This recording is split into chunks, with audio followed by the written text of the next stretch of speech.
जय हिंद मित्रांनो, दी योद्धा career sports अकॅडमीमध्ये आपलं स्वागत आहे छत्रपती संभाजीनगर. तर आज आपण आहोत बाळकुम साकेत पाईपलाईन रस्ता ठाण्याच्या ट्रॅकवरती आणि आपण बघतोय रूट एकदम चांगला आहे आणि आपण मोटरसायकलवरती जातोय आता. तर हा रूट अंदाजित आहे, अंदाजित तर नाही आहे पण वनरक्षकच्या दिलेल्या सूचनेनुसार हा तोच रूट आहे जो त्यांनी दिलेला आहे. तर हा मे बी डबल रूट असू शकतो महिलांसाठी, 1.5 किलोमीटर जाणं आणि 1.5 किलोमीटर येणं. तर आता आपण जाताना मोटरसायकलवर जाऊ आणि येताना आपण पायी येऊ. त्यामध्ये आपण पूर्ण माहिती डिस्कस करू. आपण बघतोय की दोन्ही साईडला पाईप्स आहे, गाड्या वगैरे येण्याचे चान्सेस खूप कमी, खूप म्हणजे खूपच कमी, कारण की दोन्ही साईडला रस्ता ब्लॉक असेल. तुमची धाव चाचणी होताना आणि त्यामध्ये वातावरण पण खूप छान आहे. तर आता आपलं जवळजवळ डिस्टन्स खतम होत आलं आणि इथं आपण समोर पुढे गेल्यावर गाडी आपली पार्क करू आणि तिथून पायी येऊ. ठीक आहे.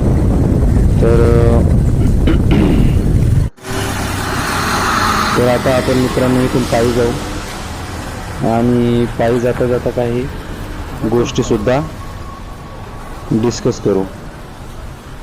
जसं की रेल्वे स्टेशनपासून बाळकुम साकेत पाईपलाईन रस्ता हा जो ट्रॅक आहे तो किती दूर आहे, तर तो जवळजवळ 4 ते 5 किलोमीटर दूर आहे रेल्वे स्टेशनपासून. तुम्ही पायी चालत जरी गेले तरी अर्धा तास लागेल तुम्हाला. त्याच्यानंतर जर रेल्वे स्टेशनहून जर तुम्हाला इथं ट्रान्सपोर्टनं जर जायचं आहे तर रेल्वे स्टेशनहून उतरल्यानंतर 2 नंबर प्लॅटफॉर्महून तुम्ही वेस्टला जायचं आहे. बाजूलाच तुम्हाला एस टी स्टँड दिसेल आणि तिथं सिडको बस स्टॉप म्हणून आहे ठाणा कॉलेजच्या समोर. तिथून तुम्हाला शेअरिंग रिक्षा मिळतील. ते 10 रुपये किंवा 20 रुपये घेतील. जर तुम्ही 2 ते 3 मित्र आहेत सोबत जाणारे वनरक्षकच्या ग्राउंडला तर तिघं मिळून तुम्ही रिक्षा करू शकतात. आणि आपण बघतोय की हा रूट बघा किती सुंदर रूट आहे, निसर्गरम्य आहे आणि दोन्ही साईडला झाड आहे. तर हा तुमचा एक प्लस पॉईंट आहे की टेम्परेचर किंवा ऊन तुम्हाला एवढं जाणवणार नाही. घनदाट झाड आहे, दोन्ही साईडला पाईप्स आहे, तर ऊन वगैरे तुम्हाला खूप कमी लागेल. पुढं आपण बघूया ठाण्याचं तापमान. जर आपण बघितलं तर सकाळचं तापमान ठाण्याचं जवळजवळ 22 ते 26 डिग्री सेल्सिअसच्या आसपास असते आणि दिवसाचं तापमान जवळजवळ 34 ते 38 डिग्री सेल्सिअस असते. लाईटची व्यवस्था सध्या तर नाही आहे, पण पुढं जर झाली तर तुमचं ग्राउंड सकाळी चालू होईल. जर नाही झाली तर मग आपल्याला दिवस निघेपर्यंत वेट करावं लागेल. आणि राहण्याची व्यवस्था सुद्धा इथं लॉज वगैरे आहे, काहीही प्रॉब्लेम नाही आहे, चांगली सुविधा आहे तिथं. त्याच्यानंतर आपण जर बघितलं तर वनरक्षकने दिलेल्या सूचनेनुसार तुम्हाला फिटनेस सर्टिफिकेट, परिशिष्ट 14 म्हणजे वचनपत्र आणि एक ओरिजिनल ID ही सुद्धा तुम्हाला घेऊन जावे लागेल. आणि जर वनरक्षक विभागाने, ठाणे वनरक्षक विभागाने जर तुमचे प्रवेशपत्र मैदानीचे हॉल तिकीट्स जर जारी केले तर तुम्हाला त्याची प्रिंटसुद्धा घेऊन जावी लागेल.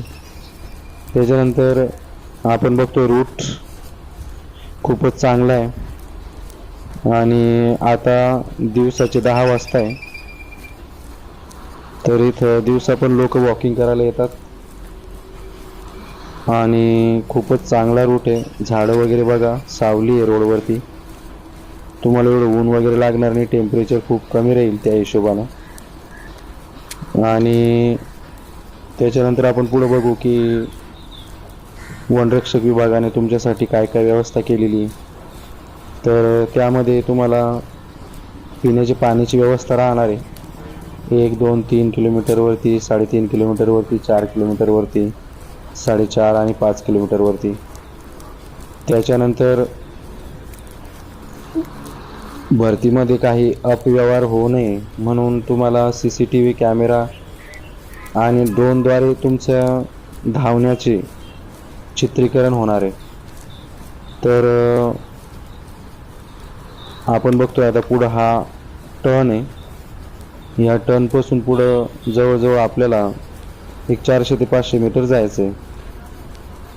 तर मित्रांनो, खूपच चांगला रूट आहे. इथं लोक वॉकिंग करायला येतात.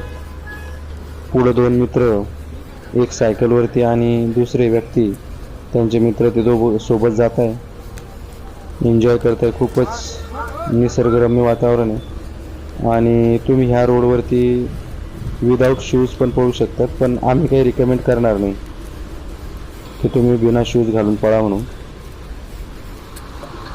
तर चांगला रूट आहे. आणि भरपूर मुलांचं असं होतं की सर व्हिडिओ टाका. तर आम्ही खूप मेहनतीने इथून व्हिडिओ बनवला आणि तुमच्यापर्यंत पोहोचवतो.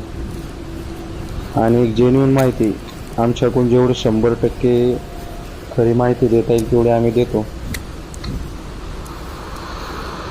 तर तुम्ही जे कमेंट्स करतात, लाईक करतात आणि शेअर करतात, व्ह्यूज वगैरे येतात, तर आम्ही त्याच्यामध्ये आम्हाला खूप चांगलं वाटतं आणि आम्हाला एक नवीन प्रेरणा भेटते आणि त्यानुसार आम्ही काही व्हिडिओ बनवतो. कारण की तळागाळातला विद्यार्थी किंवा जो पुरुष म्हणजे ज्या बी कॅन्डिडेट उमेदवार आहेत त्यांच्यापर्यंत ही माहिती जाणं खूप गरजेची आहे. त्यांना ते नवीन असतात, गावातून आलेले असतात, त्यांना एवढं माहीत नसतं. त्याच्यासाठी आम्ही एवढी मेहनत घेतोय. तर रूट वगैरे आपण बघतोय. आणि मित्र हो, आमचा व्हिडिओ, आमची मेहनत जर तुम्हाला खरंच चांगली वाटली असेल, माहिती जर तुम्हाला आवडली असेल, तर नक्कीच आमच्या चॅनलला लाईक करा आणि व्हिडिओला शेअर करा आणि सबस्क्राईब करा.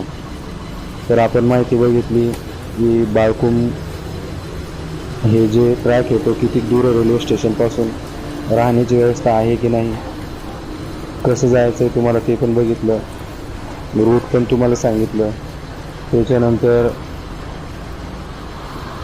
तुम्हाला सोबत जाताना काय काय डॉक्युमेंट्स लागतील ते पण सांगितलं. तिथं सुविधा काय काय असणार आहे तुम्हाला ते पण सांगितलं. तर मित्र हो, खूपच चांगलं आहे ट्रॅक. तर तुम्हाला तुमच्या धाव चाचणीसाठी मे बी इथं महिला उमेदवारांची धाव चाचणी होणार आहे. कारण की ट्रॅक हा 1.5 किलोमीटरचा जायचा आणि 1.5 किलोमीटरचा यायचा आहे. तर हा डबल ट्रॅक होण्याची शक्यता आहे. तर हा अंदाजित ट्रॅक आहे वनरक्षकने दिलेल्या नावानुसार बाळकुम साकेत पाईपलाईन रस्ता. तर तुम्हाला तुमच्या वनरक्षकच्या मैदानीसाठी खूप खूप शुभेच्छा. तुमचं स्वप्न हे सत्यामध्ये उतरो हीच ईश्वरचरणी प्रार्थना करतो आणि 2 शब्द संपवतो. जय